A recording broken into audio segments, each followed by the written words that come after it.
Hey guys, this is Eric Weingarten with Weingarten Racing. Today's video is about these heads. These are Edelbrock ETec 200cc heads.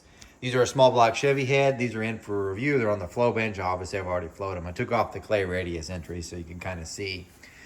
These heads are kind of a weird one. I've never had the 200s in the shop. I actually bought a set of the 170s because they have a 170 version than these years ago, and I had it on a truck that I drove around. That was my daily driver and drove it forever.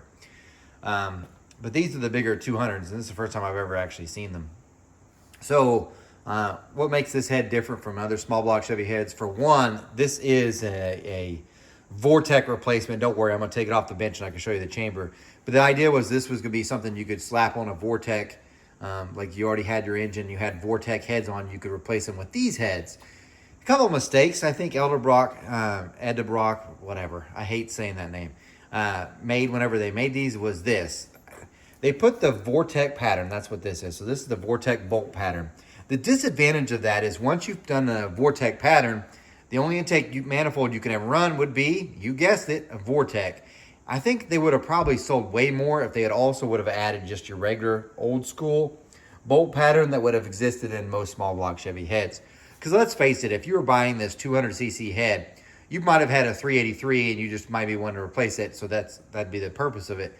But honestly, most people that had Vortec heads, they're probably going to change the intake when they change to an aftermarket head anyway. So it didn't make much sense to have this. And at the time, and even to this day, I think, there's just not that many intake manifolds that are available with a Vortec pattern. That's this. You could get a Performer RPM or you could get the single plane. I think they have a Super Vic. But let's say you wanted a Victor Jr. for height, and it didn't exist. So there was really limiting you on that point. But had they added the other ones, it probably would have been a better move. Now, a couple of features from these. Obviously, they have a 200cc intake runner. Now, these came from the factory, and this is how they came. CNC gasket matched. But there is some casting voids. You can see it right there. So in this case, you could tell they did this by hand. They just did a little cartridge roll. But the casting moved, and that's why it looks a little weird on this one. So, but when these first came out, I think they were really reasonable. At the time, they were like $1,100. These also, unfortunately for them, came out at the time when Procomp and Chinese aluminum heads started hitting the market. So it was squeezing American companies as far as making heads at an affordable price. So they had to kind of reduce some of the stuff that they did to them to save costs, which I'll show you on the valves. But this is great. It was a good move having that. Also on the exhaust side here, so we can go to the exhaust real quick. You can see they also are CNC, which you can see the lines, gasket matched on the exits. So that, I mean, whatever on the exits. They are a straight plug design, so they would have been a direct replacement. And they look pretty good. But let me get them off so I can actually show you the ports, the chambers and whatnot, and so you can get a better idea of what these heads actually are. Here's the chamber side of the head. So much like a Vortec, they've got this heart-shaped chamber. It's 64 cc's, and well, this is how they come from the factory. Now, they're not CNC bowl blended. This bowl blend is actually done by hand, which you can kind of see. Let me get my light just a little bit better here. There we go. You can kind of see, let me focus a little bit. There we are. You can see it's blended by hand. Now, interesting enough, this is a radius valve job, which it looks like an angle, but that's a radius on the intake. I am not at all a fan of having a radius intake valve job. So this is where the seat is. This is the radius, which let me get from this view, maybe you can see it better. It's hard to see because it looks like an angle, but it's not. But that's a radius. That radius should have been on the exhaust, not on the intake, because we use one of those angles. Let me get to this view better. We use this one angle right here to shear fuel. So when you don't have it, that's not very good. So I'm not a fan of that at all. But as far as the chamber design, it looks great. One thing for sure you could tell, and hopefully you can see on this, see all this powder here from this bronze? That's because I had to hone the guides. Let me show you what I mean by the guides. The guides were too tight, and this is from the factory. So essentially what I did was I put my reamer through here to get them the correct size, and well, you get the idea. Now they're the correct size for the valves. Now remember when I talk about how they would try to keep things cheap? This would be one of the things, and this will hurt flow, and I'll show you in a second. This is the intake valve. What you have here is no back cut. That's where the valve sits, and there's no back cut on it. To save money when you buy valves, If you get them without a back cut like this, they are cheaper because it's an extra machining step to add a back cut. There is no back cut on these. It hurts low lift flow, which I'll show you in a second because it's pretty bad on low lift. But having a valve like this does help peak flow, like probably higher lift than most of you guys would ever run with this head. So anyway, this is what it looks from the inside. It does have a nice tapered guide.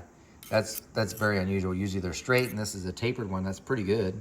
The port looks pretty good. The short side looks good. You've even got, what you can see there, that's a helicoil. So we've got helicoils on the actual rocker studs. That's kind of unique. Brodex does that too, but most companies do not use helicoils on the rocker studs. It makes them stronger though.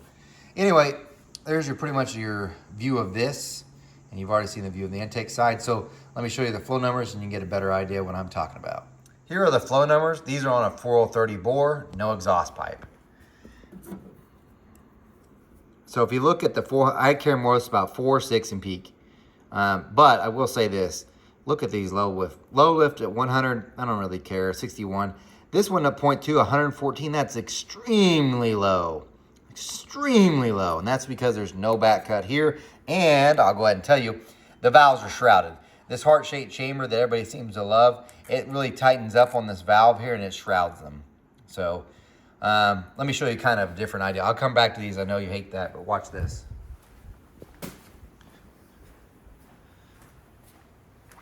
This is valve job. This is the same head, but I've already milled it. You might say, why did you surface the head? Well, one, on that factory head, it's high through the entire center. So it's not flat this direction. It might be flat this way, only through the center. But that's actually lower. This was the higher area, it was through the center. But anyway, this is the valve job I put in them. And now it's a 2055 and that's a 1600. But if you can tell, my cutter is 120, the top cut goes 120 thousandths out from the seat. So 120 thousandths away from the valve. So 2055, 120 thousand out.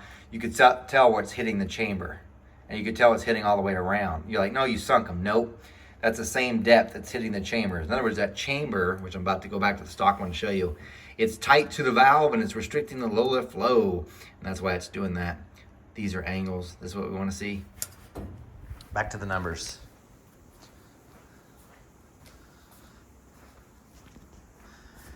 So having that chamber, this stock chamber, it looks like it's way out of the way. No, it's actually pretty tight. It hurt. And I really don't care that much, except for this is extraordinarily low. If you're like 130, I'm okay with it. It's still low. Usually good heads are like 145. 115 is just low. 171 there at 300, that's also extremely low. Should be at least be in the 180 to 190 range, really low. 400, 217, that's, now we're getting more into at least realistic things. So the valve's getting out of the way, it's getting more in this area. So we're getting more area. 217, it's not bad. Now 500, now it's starting to shine. 252, that's really good. That's a great one. If you could improve these ones, which you would with a back cut, and probably some chamber work, it would pick up that up. So the 252 is great there. The 600, 263, great as well. And then it kind of trails off at 258, then starts recovering and peaks out about 271. So good at 5, below it not so much. Can be fixed with the redoing the valve job and a back cut on the intake valve. Exhaust side, at 400, it's 171, it's kind of low. That new valve job that I'm putting on it is gonna help it. It's gonna improve that. And peak's 212, that's actually really great. So peak flow on this is outstanding. Low lift, this isn't as bad as it is on the intake. 140 or 171 at 400, not horrible, definitely livable. So this isn't so bad on the exhaust. It can definitely be improved. Probably it's gonna hit 180, and this will say about the same. It might gain, it's gonna gain more here, a little bit through here, peak maybe 2 from the valve job. But anyway, not bad, really good numbers there. Just a low lift there is just not that good. Again, the valve's a large part of that. No back cut does not allow that air to turn. So anyway, guys, thanks for watching. Remember, I do not port cast iron heads. I am no Superman. You guys take care.